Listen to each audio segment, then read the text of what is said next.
The tourist in the bright cap decided that Buckingham Palace was his personal stage, and the royal guard was nothing more than a silent prop. Stepping over the forbidden line, he mockingly began to mimic the soldier, even attempting to touch his iconic bearskin hat. But the guard's stone-faced composure hid a tension that was ready to erupt. Then, from the crowd, a veteran stepped forward, his chest gleaming with medals, and the tension hit its breaking point. What happened next didn't just flip the tourist's day upside down. It became a lesson he would never forget. Let's start from the beginning. A bustling square stretches out before Buckingham Palace. The day promises to be calm, at least for the guards. One of them, a young man with a stern yet unwavering expression, stands at his post. His red uniform is pressed to perfection, his bearskin hat gleams in the sun, and his gaze seems to be fixed on infinity. He looks as if carved from stone, and the crowd of tourists halts before his monumental presence. Tourists capture the scene on cameras and phones. A young couple points at the guard. Look, he doesn't even blink. Nearby, children gaze in awe at his towering hat. It might have been an ordinary day, if not for one special tourist. At the center of the crowd stands a man around 35 years old, dressed in a bright hoodie emblazoned with a basketball team logo, light jeans, and a cap bearing the words, "Make America Great Again." The grin on his face says it all. He's certain that this entire spectacle is for him. "Hey, buddy, have you ever smiled?" he shouts, in a clumsy British accent, lifting his iPhone to record. The crowd giggles. The guard remains unresponsive. Feeling emboldened, the tourist raises his voice. "Come on, mate, show a little emotion. Are you a robot?" The noise around him grows, and someone in the crowd shouts, "Leave him alone." Meanwhile, you think to yourself, who does this? This is way out of line. The crowd outside Buckingham Palace thickens. Cameras click. Children eagerly point at the guards, and tour guides share tales of centuries-old traditions. Everything proceeds as usual, but our antagonist, the American tourist, clearly believes that today is all about him. After his initial loud remarks, he notices that the crowd's attention is waning. This is unacceptable to him. "All right, if this guy won't react, I'll put on a real show," he declares smugly, pulling his tourist backpack from his shoulder. As if inspired by his own brilliance, he puts the backpack on his head like a helmet. His booming voice echoes across the square. "Attention, everyone! I'm the new Royal Guard now." The crowd starts laughing, but the laughter sounds strained. Some tourists exchange glances, unsure if they should encourage this spectacle. The tourist boldly steps over the white line, the very one that separates the crowd from the guards. This rule is known to anyone who has read even a little about the Royal Guard. Crossing it is strictly forbidden, but either our hero doesn't know this or thinks he's an exception to the rule. "Look at me, I'm one of them now," he announces, taking a stance next to the guard, mimicking his posture. His entire appearance is a ridiculous caricature. His helmet is askew, and his arms hang awkwardly at his sides. "Now, tell me, who's better, me or him?"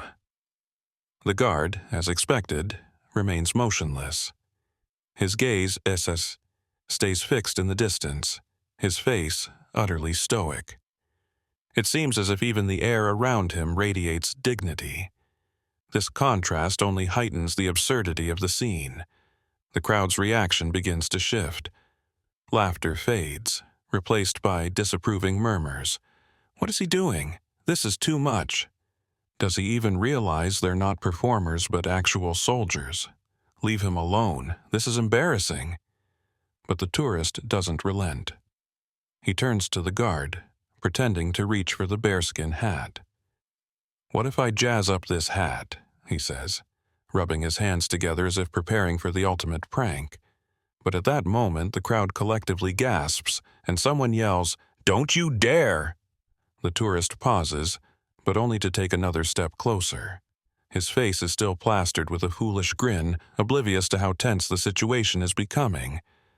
Someone in the crowd pulls out a phone to record. "This has to go online," whispers a voice. The guard remains a statue. His stillness feels even more imposing than before. Only a faint clenching of his jaw betrays that he's aware of what's happening. "Come on, buddy, move for once. Prove you're alive," the tourist shouts. It's no longer a joke, it's a provocation. The crowd grows louder with murmurs, but no one dares to intervene. The atmosphere thickens, as though the square itself is holding its breath, waiting for what comes next. Suddenly, the dynamic shifts. The tourist, who moments ago basked in the attention, notices that most people are now looking at him with disdain. A voice rings out from the back. "Enough! You've embarrassed yourself enough already." The tourist turns, but before he can reply, an elderly man with a cane steps out of the crowd. Medals gleam on his chest, and his eyes are resolute. The square falls silent, and for the tourist, a new, much less amusing chapter begins. At this moment, the elderly man emerges from the crowd. He is tall and lean, though time has left its marks, wrinkles on his face, a cane in his hand. The medals on his chest immediately reveal him as a veteran. "Hey kid, do you even understand what you're doing?" His deep voice cuts through the silence, drawing the crowd's attention. People part, creating a small space around him. The tourist turns, still smirking. "What? It's just a bit of fun," he replies, though his voice now lacks confidence. The veteran steps closer, his cane tapping lightly on the cobblestones. "Fun? You think disrespecting a soldier doing his duty is fun?" The crowd begins to murmur, and a few clap softly. The tourist tries to save face. "Oh, come on, it's just a joke. This is a tourist attraction, isn't it?" But the veteran doesn't back down. "An attraction? These men serve their country, protect it, and you're breaking the rules and mocking their traditions. If you can't show respect, go home." The crowd cheers quietly, voices chiming in. "He's right." "Well said." The tourist flushes red, his bravado evaporating. He takes a step back, glancing nervously at the guard, who remains as motionless as ever, as if untouched by the scene. Shame is now written across the tourist's face.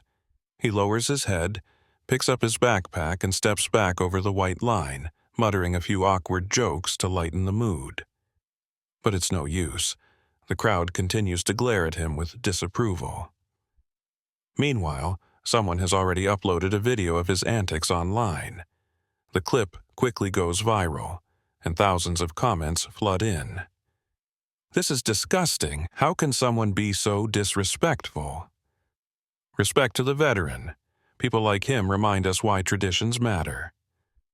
The tourist got what he deserved. Wish it had happened sooner. The guard, as always, remains steadfast at his post, unfazed and immovable. The veteran gives him a subtle nod, a gesture that seems to say, "I honor your dignity." The scene ends with quiet applause from the crowd. Some tourists approach the veteran to shake his hand. The atmosphere shifts, from chaos and disrespect to admiration and gratitude. As for the tourist, he slinks away into the crowd, carrying the last scraps of his pride. Perhaps he will never fully understand the lesson he was given that day. And you? Didn't this story remind you that traditions deserve respect, and that the Royal Guard is not a mere attraction, but a symbol of steadfastness and honor?